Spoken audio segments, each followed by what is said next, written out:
Do violent video games really create the monsters of our current society? A video game store employee read receipts which showed the games the family purchased, many for mature audiences like Grand Theft Auto 5 and Walking Dead. It is likely that if you dig into your memories, you will be able to find many moments from your childhood. Surely among all those recordings that remain forgotten somewhere deep in your brain, you can find a large number of memories from when you were just a child, and of course of your friends. I am quite sure that in that group of friends you are now thinking about, the inequality in terms of freedoms and restrictions was quite noticeable. Regardless of age range or school year, I can imagine that in that group we could find everything from the typical child who enjoyed enough freedom to frequently play outside until late or play video games practically without time limits, to the complete opposite profile. That child who was hardly allowed to go outside and was also not permitted to own video games, supposedly because they had nothing good to offer, and would severely damage their academic life and as a result their future, making them lose a great amount of time in front of a screen, committing fictitious acts that surely were not appropriate for their age. The thing is that at least in my personal experience, when those children grew up, whether or not they played video games had nothing to do with determining who had a more honorable future and who ended up taking darker paths in life. I would even dare to say that the kids who were most deprived of this type of freedom were the ones who later did not take long to show interest in delving into the darker worlds that are presented to all of us during adolescence. That's why, and contrary to what they have made you believe in video games, age is not always the problem.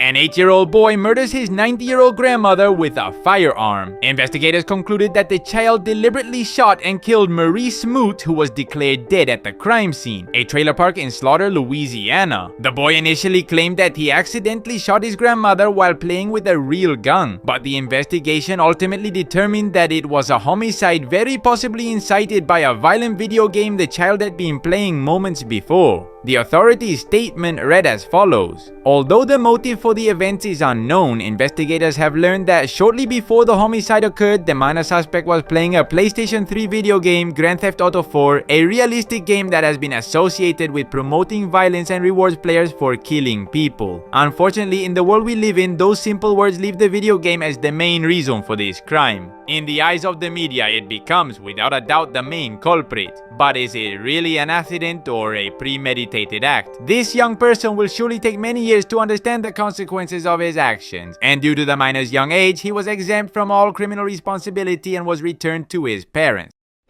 In March 2014, Eldon Samuel, 14 years old, cruelly and painfully murdered his father and brother. According to the reconstruction of the crime, Eldon had been arguing with his father on the day of the events. His father pushed him and he responded by grabbing a .45 caliber pistol and shooting his father directly in the stomach. A shot that, although it did not kill him immediately, gave him enough time to crawl to another room during his short agony. In that room, his son delivered the final shot to the head, completely ending his life. He then went after his 13-year-old brother, who, frightened by what had happened, was hiding under a bed. He shot him as well, this time with a shotgun.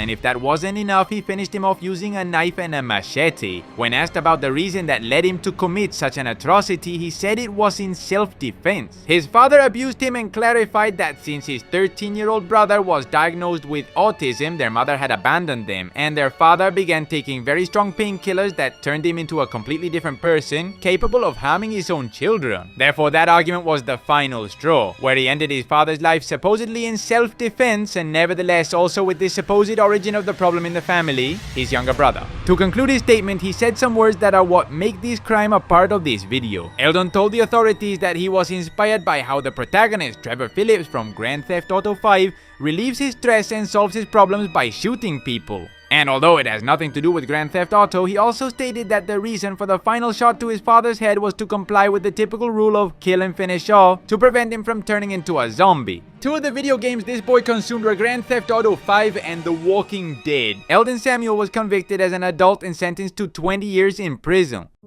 A similar case occurred in New Mexico in 2014. Cody Posey, 14 years old, murdered his father, stepmother, and stepsister after enduring years of abuse from his father since his biological mother died in a car accident. As if the scenario could not be worse, on July 4, 2004, after an argument with his father in which Cody was slapped, he exploded with rage, grabbed a pistol, went inside the house, and fatally shot his father and stepmother. Finally, he shot his stepsister as well, this time to prevent her from calling the police. Cody loaded the bodies into an excavator excavator and buried them just before fleeing and hiding at a friend's house where he would be arrested the next day. This case went much further, taking Rockstar to court when lawyer Jack Thompson, known for being a major anti-video game activist, tried to blame Rockstar for these crimes, claiming that Cody had been trained by a murder simulator called Grand Theft Auto Vice City. How realistic are violent video games? The answer to this question may be very difficult to determine, as it is quite obvious that it is not something easy to compare with real life. We imagine how certain events should occur and how the elements would react in these scenarios. A gunshot, a stab wound, an accident. On this channel we have analyzed and compared the realism of these and many more aspects in depth, always comparing them with other video games and assuming how they would occur in real life, since obviously it is neither viable nor a good idea to test these actions in real life scenarios. But Paul Watt, a 19-year-old Thai man, took these comparisons to the most sadistic extreme. Theft and murder are possibly two of the main elements in any GTA. This young man, wondering whether committing these acts and getting away with it would be as easy as in his favorite video game, Grand Theft Auto 4, decided to put it to the test. Paul Watt attempted to steal a taxi, but what the video game had not prepared him for was that the taxi driver would put up much more resistance than those on the streets of Liberty City.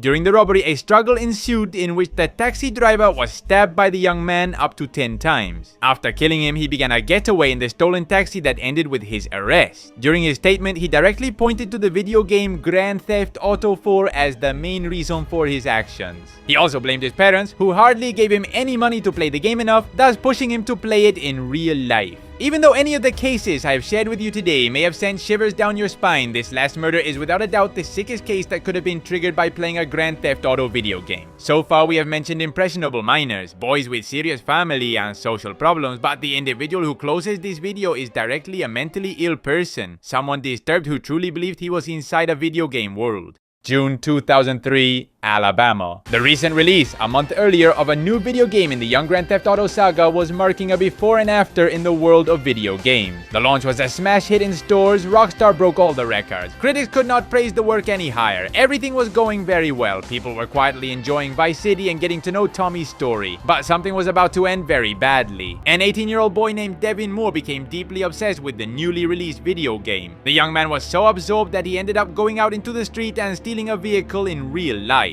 Devin was arrested at that moment, but his criminal story does not end there. When a police officer was speaking with him at the station to find out the reason for his actions, Devin uttered the following phrase: "Life is a video game. Everyone has to die sometime." Immediately afterward, taking advantage of the officer's distraction, the young man managed to grab the officer's service weapon from his belt and shoot him directly in the head.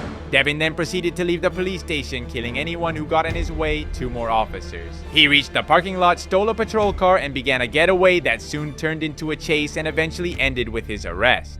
As a result of his actions, 3 officers lost their lives that night. Rockstar Games and Sony had to face a major lawsuit that would become one of the most tragic chapters in the history of video games. Devin Moore was sentenced to death on October 9, 2005, and this is undoubtedly the most tragic crime that has ever been blamed on a Grand Theft Auto. An act that generated great controversy around the limits of violent video games and that was about to end everything we know today. Fortunately, thanks to a series of judicial decisions, today we can continue enjoying those highly successful games in the industry. But whether it's the release of GTA Vice City, San Andreas, Grand Theft Auto 5, or whichever may come in the future, the world will continue asking the same question. Do violent video games really create the monsters of our current society? Where are the limits of violence in this kind of fictional works? And above all, who should never play video games of this nature? Is it really a matter of age, or is it something that goes much further than individual personality and the subject's psychology? If it helps as an answer, among all the murderers named in this video, if there is one thing they don't have in common, it's age. The 8-year-old boy, Eldon Samuel at 14, Cody at 14, Paul at 19, and Devin at 18. All 5 committed similar acts regardless of whether they were in childhood, adolescence, or beyond adulthood. Maybe we need to ask ourselves if we are the ones who are wrong. Maybe the fault does not lie in the existence of violent video games, but in ourselves, in how video games are classified and which people are allowed access. Perhaps the age rating system is not the most effective way to prevent this kind of tragedy, considering that any person with the slightest psychological issue could be incited by a video game to commit such acts. Despite being over 18 years old, it is clear that age is not the issue. It is the mental state of the individual that determines whether or not they are ready to consume this kind of violent graphic content without confusing it with reality.